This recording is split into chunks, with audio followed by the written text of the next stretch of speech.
یہ انداز جو ہے بڑا ایک چیلنجنگ سا انداز ہے، اور اس کا بھی جو پس منظر ہے پہلے آپ اس کو سمجھ لیجئے۔ نفسیاتی طور پر انسان کو اپنی خطا کا احساس ہو گیا، یہ بھی احساس ہو گیا جو میرا فرض تھا میں ادا نہیں کر رہا ہوں، مجھے ادا کرنا چاہیے، لیکن اب شیطان اگلا حربہ آزماتا ہے۔ دیکھو ابھی فلاں کام پڑا ہے، ابھی فلاں کام ہے، ابھی بیٹیوں کے ہاتھ گیلے کرنے ہیں، ابھی یہ کرنا ہے، ابھی بچے تمہارے چھوٹے ہیں، ابھی تمہارے بیٹوں کی تعلیم کا مرحلہ ہے، میاں ہو جانا ٹھیک، بعد میں سارے تقاضے مطالبے پورے کر لینا، پہلے یہ ذمہ داریاں تو پوری کرو۔ یہ حقوق العباد ہے بھائی، حقوق اللہ سے بڑھ کر ہے، یہ حقوق العباد ہے، اس کے لیے لگے رہو، پوری اپنی توانائیاں قوتیں صرف کرو، مال بناؤ، پیسہ کماؤ، تاکہ یہ ساری ذمہ داریاں ادا ہوتے رہنا۔ بعد میں ٹھیک ہے ذرا فراغت حاصل ہو جا، پھر تم سب اپنے آپ کو، اپنی پوری توانائیوں کو، اپنے پورے وقت کو اللہ کے لیے لگا دینا۔ یہ ہے تاخیر اور تعویق، اس کا حربہ شیطان کا، یہ سب سے بڑا۔ کر لیں گے بھائی، کر لیں گے، کوئی نہیں، ابھی ذرا جلدی نہیں، ابھی فلاں کام ہے، فلاں فرائض ہے، فلاں ذمہ داریاں ہیں، ذرا ان سے نمٹ لوں، پر ذرا میں ریٹائر ہو جاؤں سروس سے تو پھر میں سارا اپنے آپ کو لگا دوں گا۔ وہ ریٹائرمنٹ کرتے ہیں اس وقت جب آپ کے اندر رہتا ہی کچھ نہیں، اگر آپ کے اندر کچھ رہ جائے تو وہ چھوڑیں گے آپ کو، وہ ساری توانائیاں تو گئی ہیں، اب تو آپ کھوکھلا ایک ڈھانچہ لیے پھر رہے ہیں، آپ کے اندر صلاحیت اور قوت کہاں ہے اب؟ لہذا یہ سارے دھوکے شیطان کے ہیں۔ اس میں ایک چیلنجنگ انداز میں علم یعنی وقت آیا نہیں ہے ابھی اہل ایمان کے لیے، کس چیز کا انتظار کر رہا ہے؟ جو جیسے ہی خیال ہو جائے کہ واقعی یہ فرض ہے، فوراً لبیک کہو۔ تم نے اگر کسی بھی پہلو سے تاخیر اور تعویق کا راستہ اختیار کیا تو یہ شیطان کے پھندے میں گرفتار ہونے کا وہ راستہ ہے اصل۔ وہ شیطان پھر چھوڑے گا نہیں، پھر وہ اسے آپ کو اپنے فتراک کا نخچیر بنا لے گا، اپنے تھیلے میں شکار کی حیثیت سے، جیسے کہ آپ تیتر بار کے تھیلے میں ڈال لیتے ہیں شکار کر کے، اس کے فتراک کے نخچیر بن کر رہ جاؤ گے، پھر آگے نکل نہیں سکو گے۔ یہ تاخیر اور تعویق جو ہے، یہی ہوا تھا غزوہ تبوک میں۔ حضرت کعب ابن مالک رضی اللہ تعالیٰ عنہ نے، وہ بھی ان 3 صحابہ میں سے تھے جو سچے صادق الایمان صحابہ تھے، لیکن غزوہ تبوک میں نہیں گئے۔ حضور نے واپس آ کے جو لوگ نہیں گئے تھے ان سے جواب طلبی کی، لہذا منافقین تو آئے، اللہ کی قسم ہے، خدا کی قسم ہے یا رسول اللہ، میں اللہ کو گواہ کر کے کہتا ہوں یہ تھا یہ تھا یہ تھا، یہ سبب تھا، میں نہیں جا سکتا۔ حضور فرماتے تھے مسکراتے، اچھا جائیے تشریف لے جائیں، کوئی پکڑ نہیں۔ یہ آئے جب کعب ابن مالک تو حضور کے چہرے پر مسکراہٹ تھی، تنزیہ مسکراہٹ۔ آپ فرمائیے آپ کیوں نہیں گئے، کیوں نہیں گئے تھے ہمارے ساتھ؟ عرض کیا حضور میرے پاس بھی زبان ہے، میں بھی جھوٹ بول سکتا ہوں، لیکن آج میں جھوٹ بول کر آپ کی گرفت سے، آپ کی سرزنش سے اپنے آپ کو بچا لوں گا، لیکن قیامت میں کیا کروں؟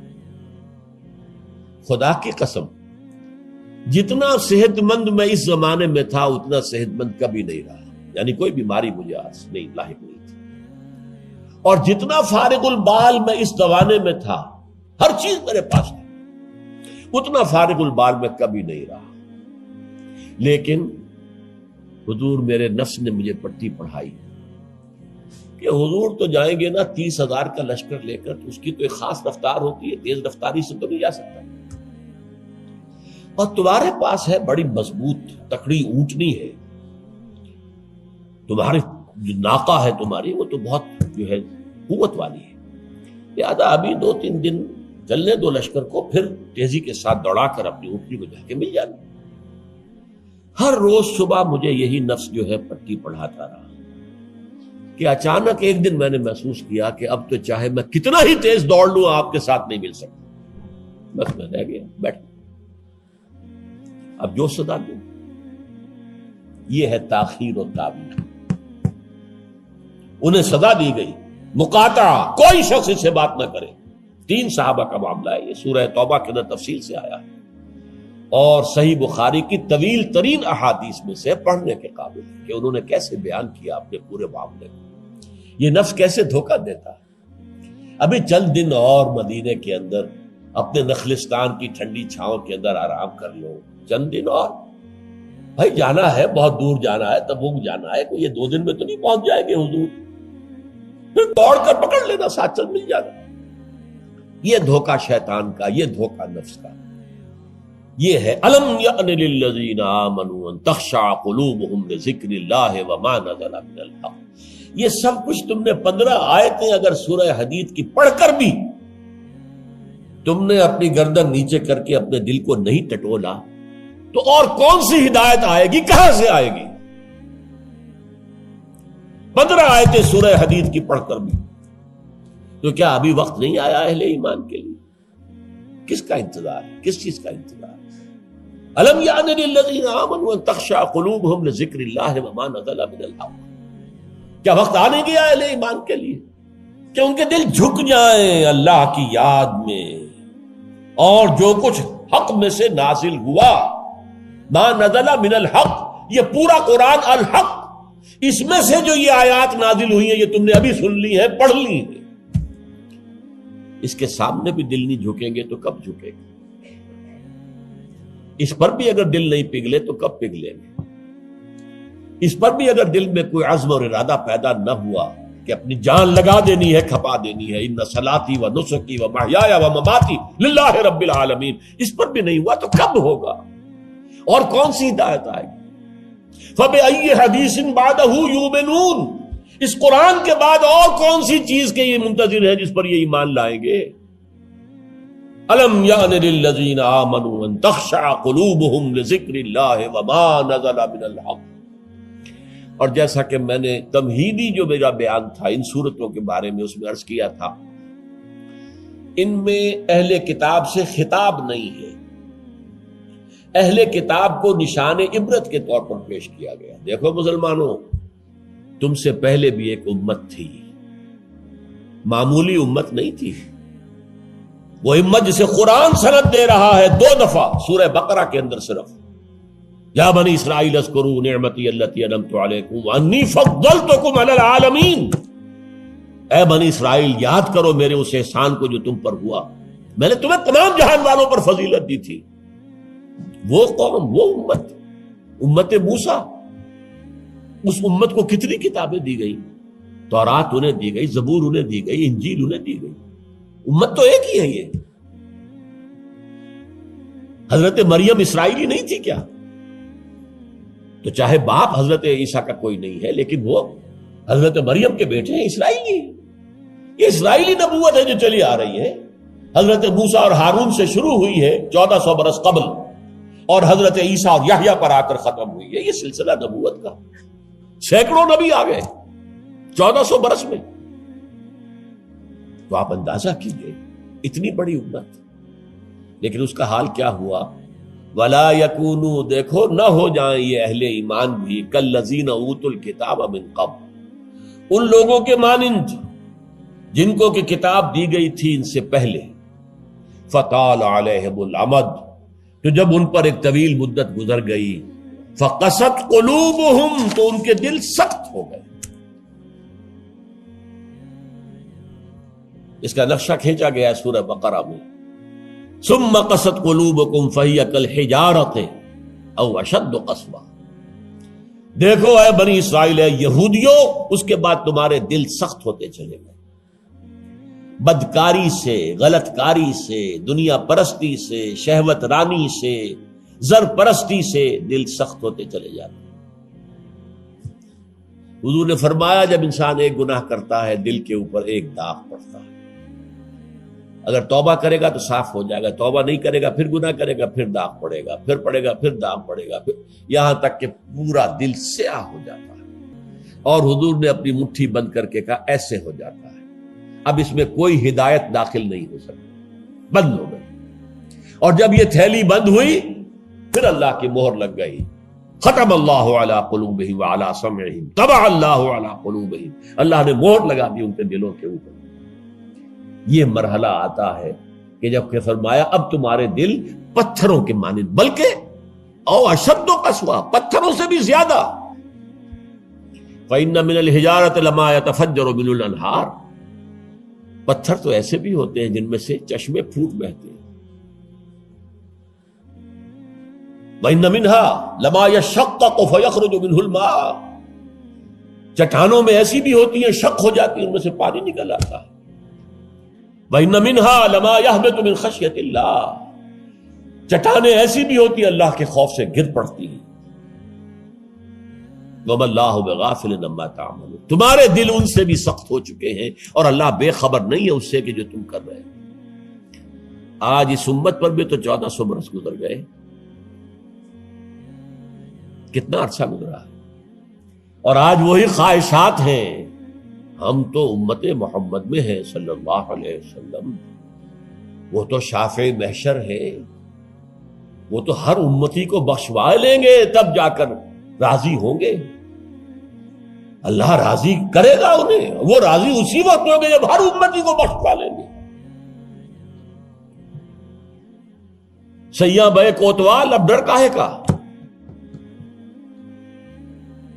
جب ہمارے سیاں ہمارے شوہر کہہ لے کوتوال بن گئے تو مجھے کس کا ڈر ہے؟ کوتوال ہی کا ڈر ہوتا ہے نا کہ وہ پکڑے گا. سیاں بے کوتوال، اب ڈر کاہے کا؟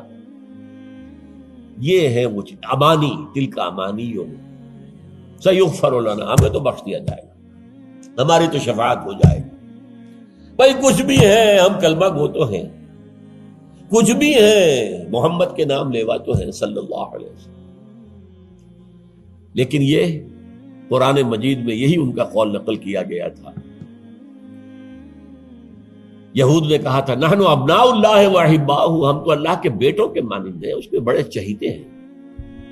تو اللہ نے کیا جواب دیا؟ فَلِمَ يُعَذِّبُكُم بِذُنُوبِكُم، پھر اللہ تمہیں سزائیں کیوں دیتا رہا ہے؟ یہ نبوکدنضر کے ہاتھوں تمہیں کیوں پٹوایا؟ ہیکل سلیمانی کیوں برباد کروایا؟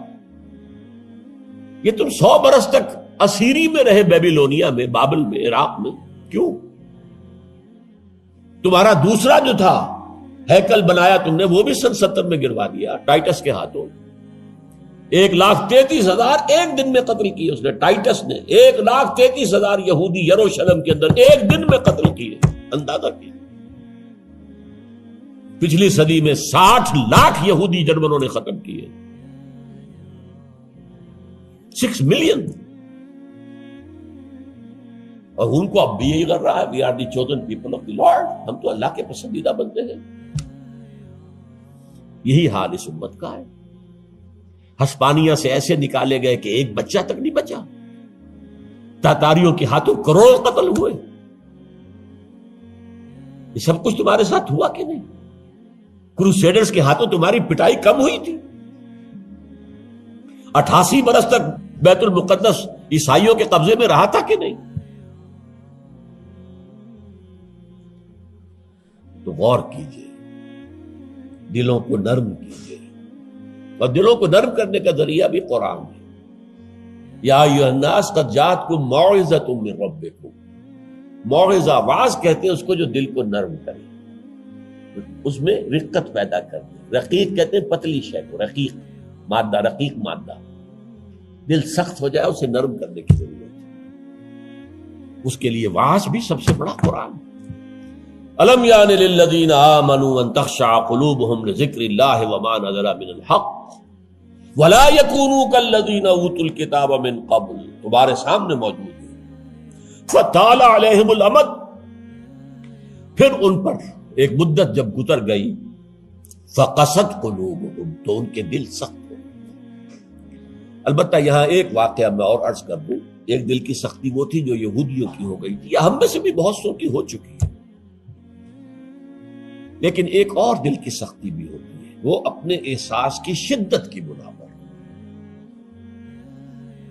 یہ معاملہ حضرت ابوبکر کے ساتھ پیش آیا رضی اللہ تعالی. ان کے عہد خلافت میں ایک وفد آیا باہر سے. انہیں جب قرآن کی آیات سنائی گئی تو ان کی آنکھوں سے آنسو بہ نکلے. حضرت ابوبکر نے فرمایا ہاکذا کنا حتی قست القلوب، ایسے ہی ہم بھی ہوتے تھے، قرآن سنتے ہی، قرآن پڑھتے ہوئے ہمارے آنکھوں سے آنسو جاری ہو جایا کرتے، یہاں تک کہ ہمارے دل سخت ہو گئے. معاذ اللہ، معاذ اللہ، یہ شدت احساس ہے۔ یقیناً یہ ہوتا ہے جب آدمی عادی ہو جاتا ہے تو وہ کیفیت نہیں رہتی۔ میں نے اللہ کے فضل و کرم سے 6 حج کیے، لیکن جو کیفیت پہلے حج کی تھی وہ پھر کبھی نصیب نہیں ہوئی۔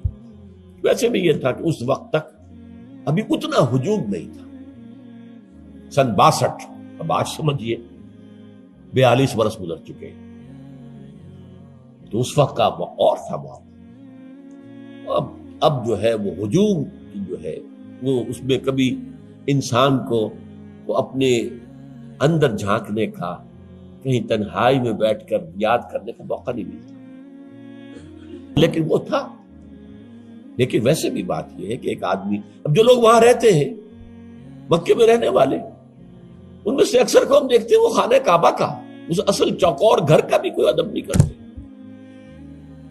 وہ تو ہر وقت ان کے نگاہوں کے سامنے عادی ہو گئے۔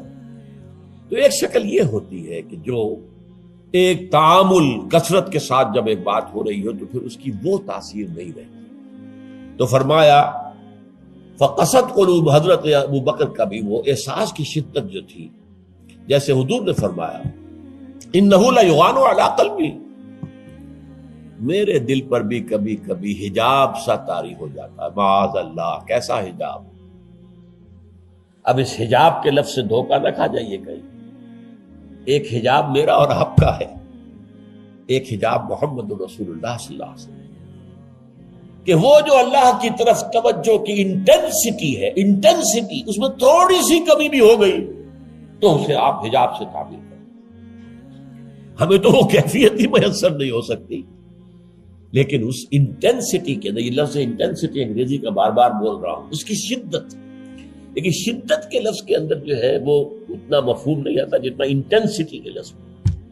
وہ انٹینسٹی جو ہے اس میں ذرا سی کمی ہوئی، حضور پریشان ہو گئے۔ وَإِنَّهُ لَيُغَانُ عَلَىٰ قَلْبِي وَإِنِّي لَأَسْتَغْفِرُ اللَّهَ 70 مَرَّةً فِي كُلِّ يَوْمٍ، اور ہر روز میں 70 مرتبہ استغفار کرتا ہوں اللہ کی جناب۔ تو کیا آپ گناہ کرتے تھے؟ معاذ اللہ۔ یہ ذرا سی اس توجہ کی شدت میں، انٹینسٹی میں ذرا سی کمی ہوئی، اسے بھی آپ حجاب سے تعبیر کریں۔ تو یہی ہے مفہوم حضرت ابو بکر کے اس قول کا۔ لیکن ایک ہے قساوت قلبی، معصیت کی وجہ سے، دنیا پرستی کی وجہ سے، نفس پرستی کی وجہ سے، زر پرستی کی وجہ سے، شہرت پرستی کی وجہ سے، اقتدار پرستی کی وجہ سے، یہ پرستشیں جو ہے، یہ جو دل کو سخت کرتی ہیں تو وہ پتھر اور چٹان سے زیادہ سخت ہو جاتا ہے۔ ثم قست قلوبکم فہی کالحجارۃ او اشد قسوہ وان من الحجارۃ لما يتفجر منه الانہار وان منها لما يشقق فيخرج منه الماء وان منها لما يهبط من خشیۃ اللہ وما اللہ غافل عما تعملون وکثیر منهم فاسقون۔ اب ان میں سے اکثریت جو ہے وہ فاسقوں اور فاجروں پر مشتمل ہے۔ کیا یہی کیفیت آج کی مسلمان امت کی نہیں ہے؟ کیا عظیم اکثریت فساق و فجار پر مشتمل نہیں؟ کیا عظیم اکثریت حرام خور نہیں ہے؟ کیا عظیم اکثریت جھوٹی نہیں ہے؟ نفاق کی تینوں علامتیں، اذا حدث کذب وَإِذَا وَعَدَ أَخْلَفَ وَإِذَا خَانَ۔ حضور نے فرمایا منافق کی 3 نشانیاں ہیں، جب بولے جھوٹ بولے، وعدہ کرے خلاف ورزی کرے، امین بنایا جائے، امانت رکھوائی جائے، خیانت کرے۔ یہ الفاظ ہیں بخاری شریف کے بھی اور مسلم شریف کے بھی، اور مسلم شریف میں اضافی الفاظ ہیں وَلَوْ صَامَ وَصَلَّى وَزَعَمَ أَنَّهُ مُسْلِمٌ۔ خواہ ایسا شخص روزہ رکھتا ہو، نماز پڑھتا ہو، اپنے آپ کو مسلمان سمجھتا ہو، لیکن منافق ہے۔ یہی جو میں نے شروع میں آج بات کہی تھی، ایک نفاق ہے شعوری، ایک غیر شعوری۔ وہ منافق سمجھتے تھے ہم عقل مند ہیں، یہ بے وقوف ہے۔ وَإِذَا قِيلَ لَهُمْ آمِنُوا كَمَا آمَنَ النَّاسُ قَالُوا أَنُؤْمِنُ كَمَا آمَنَ السُّفَهَاءُ۔ جب ان سے کہا جاتا بھلے لوگوں، جیسے اور لوگ ایمان لائے ویسے ایمان لاؤ، جیسے وہ اللہ کی پکار پر لبیک کہنے کو ہر وقت تیار رہتے ہیں، کہتے ہیں ہم ان بے وقوفوں کی طرح ایمان لائیں، یہ تو پاگل ہیں، بے وقوف ہیں، فینیٹکس ہیں۔ فنڈامنٹلسٹ ہے، ایکسٹریمسٹ ہے. ہم تو ماڈریٹ اور بڑا روشن خیال اسلام جو ہے اس کے قائل ہیں. جب ان سے کہتا تھا فساد مت مچاؤ، کہتے تھے ہم تو مسلح ہیں بھائی، ہم تو چاہتے ہیں صلح. یہ محمد ہے صلی اللہ علیہ وسلم جنہوں نے یہ جنگ کا بازار گرم کر دیا. کیا ضرورت تھی؟ مکے میں 13 برس تبلیغ کرتے رہے، کوئی ہاتھ نہیں اٹھایا، یہی پروسیس جاری رہتا. خامخواہ یہ جنگ کا سلسلہ شروع کر دیا. کیا فائدہ؟ یہ بھی کہا جا سکتا ہے جس دشمن کو گڑ دے کر مارا جا سکتا ہے اسے زہر کا کو دینا ہے. بھائی تمہاری تعلیم اتنی اعلیٰ ہے، اتنی عمدہ ہے، فطرت کے مطابق ہے، پھیلاؤ. لیکن محمد کی سنت کچھ اور ہے، اسوہ محمدی کچھ اور ہے صلی اللہ علیہ وسلم. اس کے لیے منہج انقلاب نبوی میری کتاب کا مطالعہ کیا، تب پتہ چلے گا انقلاب کسے کہتے ہیں. اور یہ رسول انقلاب تھے صلی اللہ علیہ وسلم. بہرحال کثیر منہم فاسقون، جو بات کہی گئی ان اہل کتاب کے لیے اس وقت، آج وہ ہم پر راست آ رہی ہے. اللہ تعالی ہمیں اس سے نکلنے، توبہ کرنے، اللہ کی جناب میں سر جھکانے، اللہ کی کتاب کے سامنے سر جھکانے کی اللہ تعالی ہمیں توفیق عطا فرمائے.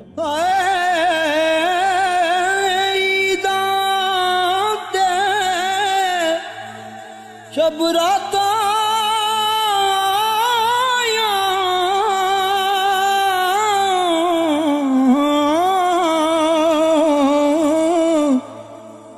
سب لوگ گران آئے،